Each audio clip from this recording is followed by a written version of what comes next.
Assalamu alaikum. Alors là, on va parler du 47e degré de la foi qui est le fait de s'ouvrir aux autres et donc de façon individuelle et de façon du peuple. D'accord? Le peuple doit s'ouvrir individuellement. Donc moi, je l'ai mis toujours dans la catégorie savoir, hein, le savoir et la science. Parce que c'est vraiment des choses où en fait on peut évoluer dans la science. À l'époque de Cordoue, Bagdad et à Damas, à l'époque médiévale de l'âge d'or de l'islam, ils avaient cherché en fait les trucs et se sont ouverts aux livres grecs, aux livres romains, aux livres chinois aussi peut-être. Et ils ont fait quelque chose de magnifique en fait. Ils ont tout mélangé, ils ont fait des textes, des découvertes ouf, d'accord.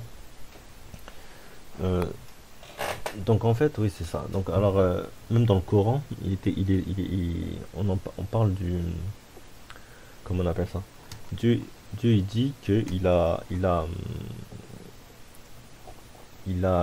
comment on appelle ça? Il a créé de nous plusieurs communautés pour qu'on s'entreconnaisse. D'accord? Donc c'est un ordre. Allah il nous dit, ça c'est des communautés pour qu'on s'entreconnaisse. C'est pas des communautés pour qu'on dise ouais moi c'est la meilleure, moi je suis meilleur que toi, moi je suis comme ci, moi je suis comme ça. Non, il a créé plusieurs communautés. Bon la meilleure ça reste l'islam, certes, mais dans le sens où il n'y a pas comment dire, d'arabes meilleurs que des noirs, ou les noirs sont pas meilleurs que les blancs, et les blancs ne sont pas meilleurs que les noirs, et etc. D'accord? Il y a pas de trucs comme ça chez nous, d'accord? Du coup, du coup, vraiment, c'est le truc le plus important, en fait, c'est le respect, le respect envers les autres, d'accord? L'islam enseigne le respect envers tous les êtres humains, quelle que soit leur religion, leur origine ethnique ou leur statut social. Le Coran affirme que Dieu a créé les êtres humains de différentes tribus et nations pour qu'ils se connaissent mutuellement, pas pour qu'ils se méprisent. D'accord? Sourate 49, verset 13. D'accord? Donc Allah il a créé différentes choses pour qu'on s'entreconnaisse. Donc ça permet aux Algériens et aux Marocains d'arrêter de se battre pour rien. Parce que Allah il nous a créé pour qu'on s'entreconnaisse. Surtout qu'on fait partie de la même communauté. Donc voilà, ça j'ai déjà fait une vidéo sur le nationalisme. Si vous voulez la voir, c'est gratuit, hein. Et voilà. Ensuite, la bienveillance et la charité. L'ouverture aux autres implique d'être bienveillant envers les moins fortunés et de pratiquer la charité. Les musulmans sont encouragés à donner la zakat. D'accord, on part du coup dans les premiers degrés de la foi et à faire des actes de bienfaisance pour aider ceux dans le besoin. Voilà, la tolérance religieuse. L'islam encourage la coexistence pacifique entre les différentes religions. Donc, les musulmans sont appelés à respecter les croyances religieuses des autres et l'islam interdit la contrainte en matière de foi. Donc le Coran, sourate 2, vers le Baqarah, verset 256.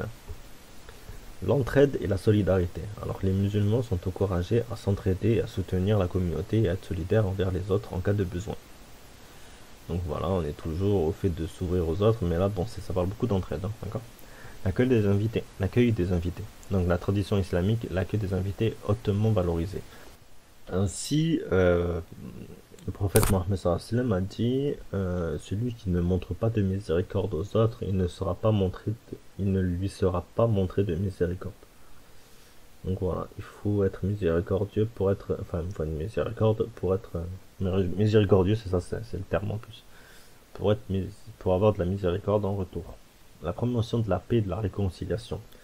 L'islam encourage la résolution pacifique des conflits et la recherche de la paix. Les musulmans sont encouragés à être des artisans de paix dans leurs relations avec les autres.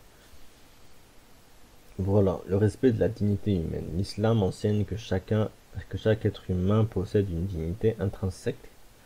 Les musulmans sont tenus de respecter cette dignité en traitant chaque individu avec honneur et équité. Donc voilà, il faut traiter même les non-musulmans avec honneur et équité.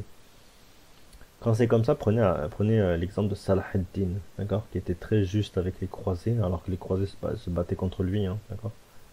Il a été très juste avec lui. Donc voilà. Donc voilà, le fait de s'ouvrir aux autres, très important en islam. Ne pas rester enfermé, mais surtout s'ouvrir aux autres peuples, d'accord. Donc n'hésitez pas à prendre des livres, à voyager aussi, hein, d'accord. Si vous voulez aller en Corée, si vous voulez partir en Chine, si vous voulez partir en Amérique du Sud, Tant que c'est pas des voyages haram, ben, allez-y, d'accord? Tant que vous faites attention à ce que vous mangez. Enfin, en général, il y a toujours des légumes hein, dans ce pays. Bah, après, si vous n'avez pas le choix, etc., si vous mourrez de faim, ben, vous avez des solutions. Et c'est écrit dans le Coran. Mais voilà, enfin, n'hésitez pas à voyager. Même en France, hein, le fait de voyager en France, ça peut être bien aussi. Ou dans votre pays, peu importe. Hein. Votre pays, si vous êtes espagnol, vous voulez voyager en Espagne, faites-le. Voilà, voilà. Ben, Slema, du coup, on se retrouve pour le prochain degré, Inch'Allah.